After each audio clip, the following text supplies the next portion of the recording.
Assalamualaikum warahmatullahi wabarakatuh. Halo, apa kabar? Perkenalkan, saya Muhammad Fajrul Falah dengan NIM 1908086041 dari kelas Media Pembelajaran Biologi PB4B Win Wali Songo Semarang yang diampu oleh Bapak Widi Cahya Adi serta Ibu Nisa Rusyada yang sangat saya hormati. Di sini saya akan mempresentasikan mengenai materi media 3 dimensi dengan KD 3.1 dan 4.1, yaitu materi mengenai sel. Sebelumnya saya akan mengenalkan terlebih dahulu mengenai apakah itu media 3 dimensi. Media 3 dimensi merupakan media yang dapat dilihat dari 3 sudut, yaitu sisi panjang, sisi lebar, dan sisi tinggi, atau memiliki koordinat X, Z, dan Z. Nah, media 3 dimensi ini juga dapat diartikan sebagai media yang memiliki volume.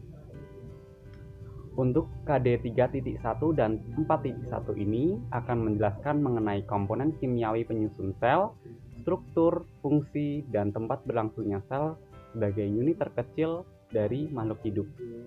Untuk KD 4.1-nya berupa keterampilan mengamati sel, baik sel tumbuhan maupun sel hewan. Nah, dari KD 3.1 dan 4.1 ini, saya berinisiatif membuat media 3 dimensi berupa media tiruan, yaitu sel itu sendiri, yang saya buat dari beberapa bahan, yaitu ada styrofoam, kedua ada plastisin atau malam mainan, dan ketiga ada jarum, keempat ada pewarna. Dari pembuatan ini saya menghasilkan dua buah media 3 dimensi berupa sel tumbuhan dan sel hewan.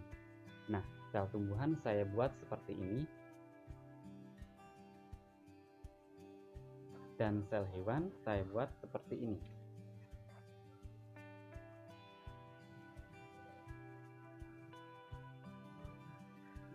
Nah, sel itu sendiri merupakan unit terkecil dari sebuah makhluk hidup. Komponen di dalam sel itu ada berupa air, ada protein, ada karbohidrat, ada lemak, ada garam-garam mineral, vitamin, serta komponen lainnya. Dari bentuk 3 dimensi ini ada berbagai macam atau organel dari sel. Dari yang luar sendiri itu ada membran sel. Kalau di tumbuhan ada dinding sel.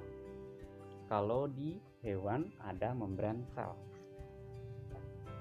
Nah, membran sel ini merupakan bagian paling luar yang berfungsi sebagai pelindung, penyokong, atau memberi bentuk sel, di mana di membran sel ini terdapat silia, yaitu sebagai alat pergerakan sel, yaitu ini silia. Ini ada silia lagi. Ada silia. Juga ada pori-pori. Ini pori-pori warna orange. Komponen kedua ada nukleus. Nukleus yang ini di sel hewan, dan di sel tumbuhan ada di sini. Nukleus ini dibagi menjadi beberapa macam. Yang pertama ada membran nukleus, yaitu yang paling luar terdapat rongga-rongga yang berfungsi sebagai tempat masuk dan keluarnya zat dari dalam dan luar nukleus. Kedua ada nukleoplasma atau cairan inti yang berfungsi sebagai tempat penyimpanan enzim. Ada juga protein, ion, dan kromatin. Dan ketiga, yang bagian tengah ini disebut dengan nukleus atau anak inti, berfungsi sebagai tempat sintesis protein dan pembentukan ribosom. Struktur yang ketiga ada mitokondria, yaitu yang ini. Yang ini dan ini. Kalau di sel hewan di sini. Ini dan ini. Mitokondria ini terdapat 4 bagian. Bisa dilihat Yang pertama yaitu membran luar, yang paling luar ya, sebagai tempat untuk membatasi mitokondria dengan sitoplasma. Sitoplasma yang ini bagian luarnya.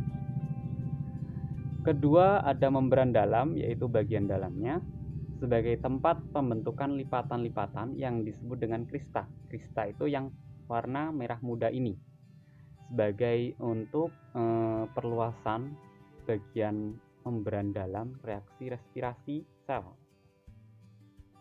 Nah, keempat ada yang disebut dengan matriks.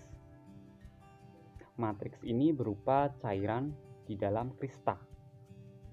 Dari keseluruhan ini, mitokondria ini berfungsi sebagai tempat respirasi sel. Nah, respirasi sel ini akan menghasilkan sebuah energi yang dapat memberikan energi kepada semua sel.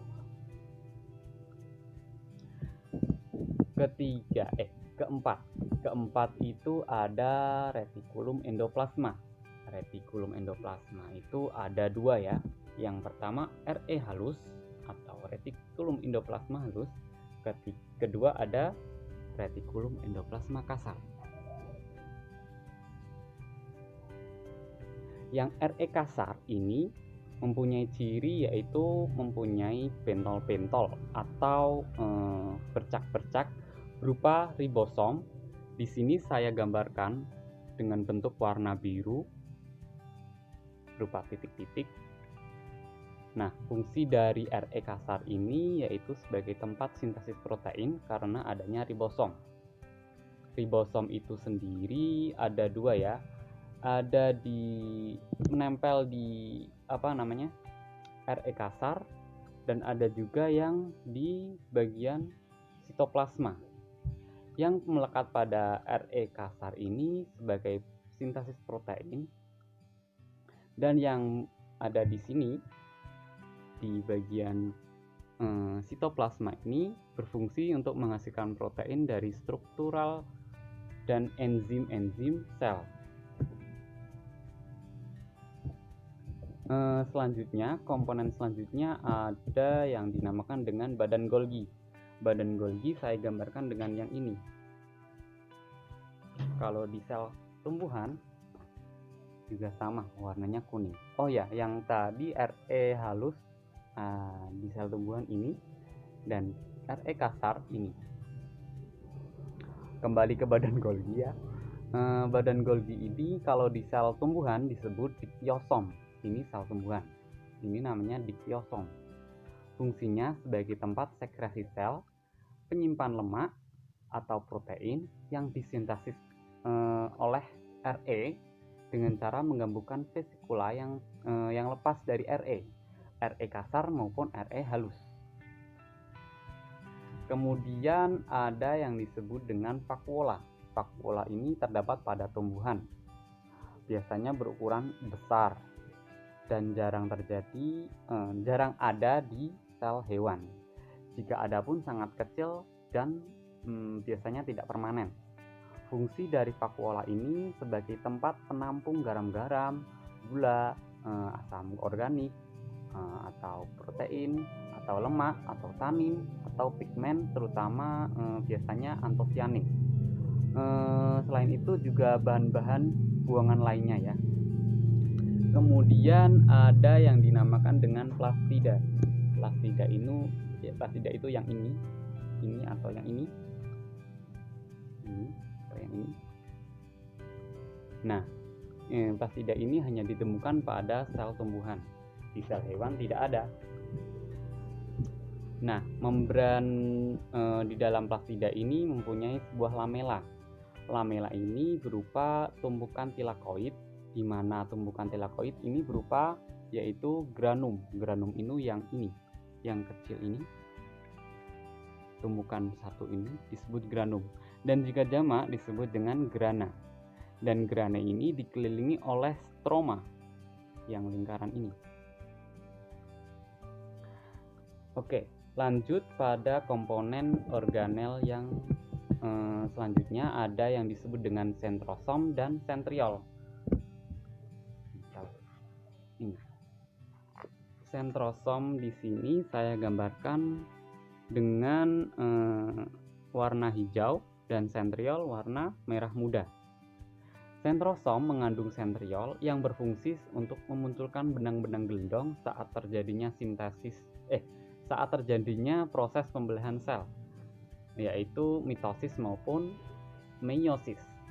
Nah, sentrosom dijumpai biasanya pada sel hewan dan tidak dijumpai pada sel tumbuhan. Sel tumbuhan nggak ada. Kemudian ada yang disebut dengan lisosom. Lisosom itu yang ini, yaitu tempat terdapat enzim yaitu fosfatase, ribokinase, deoksiribonuklease, lipase, protase, dan sulfatase, yang kemudian organel ini juga disebut fungsinya karena banyaknya enzim digunakan sebagai alat pencernaan uniseluler. Kemudian ada yang dinamakan dengan peroksisom, yang ini dan ini. Di sel tumbuhan juga ada yang warna pink ini. Peroksisom ini digunakan sebagai reaksi oksidatif sel yang selanjutnya akan diadakan atau dialihkan ke mitokondria dari sini ke sini. Organel selanjutnya ada yang dinamakan dengan vesikel. Vesikel ini ada di sel hewan. Vesikel ini yang ini. 1, 2, 3. Ini 1, 2, 3. Vesikel ini berfungsi sebagai tempat pencernaan intraseluler. Sudah, itu saja. Terima kasih. Mungkin itu saja, kurang lebihnya apabila ada kesalahan dalam pembuatan media 3 dimensi ini atau penjelasan saya kurang jelas, mungkin bisa cari referensi lain dari jurnal maupun buku-buku yang kredibel. Itu saja, terima kasih. Akhirul kalam. Wassalamualaikum warahmatullahi wabarakatuh.